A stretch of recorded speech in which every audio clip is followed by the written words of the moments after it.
तो कराची में मॉनसून की बारिशों के सबब मलीर नदी में पानी की सतह बुलंद होने से कोरंगी कॉजवे ट्रैफिक के लिए बंद है।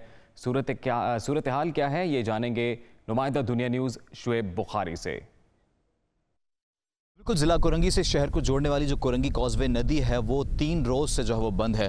3 रोज़ गुजर चुके हैं और ये ट्रैक जो है यहाँ पर अभी भी पानी मौजूद है। इस वजह से ट्रैफिक पुलिस के एहलकारों ने इस ट्रैक को जो वो बंद कर रखा है। आने और जाने वाला जो ट्रैक है वो मुकम्मल तौर पर बंद है। ताहम जो शहरी हैं वो डाइवर्जन के तहत जो है वो कैमाबाद, चौरंगी और दीगर जो है वो रूट से जो है वो कोरंगी का रास्ता इख्तियार कर रहे हैं। मेरे कैमरामैन आदिल अहमद आपको दिखाएंगे। मेरे अक़ब में आप देख सकते हैं कि ये पानी जो है वो गुजर रहा है पूरे ट्रैक से और उसके बाद एक चढ़ाई आती है और जिसके बाद फिर दूसरा जो ट्रैक है, यही वाला ट्रैक सीधा जो जाता है, वहाँ पर भी पानी मौजूद है।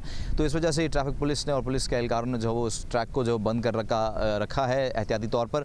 तो हम डीसी कोरंगी से हमारी बातचीत थी, उनका ये बताना था कि ये जो पानी है जो आया है कोरंगी नदी में, ये पानी जो है ये बलूचिस्तान से आया मलीर नदी में। मलीर नदी से ही होता हुआ पानी कोरंगी कॉजवे नदी तक जो वो पहुँचा है, जिसकी वजह से जो है ये डाइवर्शंस लगाई गई हैं और यहाँ पर जो है वो रुकावटें रखी गई हैं ताकि जो है इसको जो है वो बंद रखा जाए और यहाँ से शहरी ना गुजर सकें।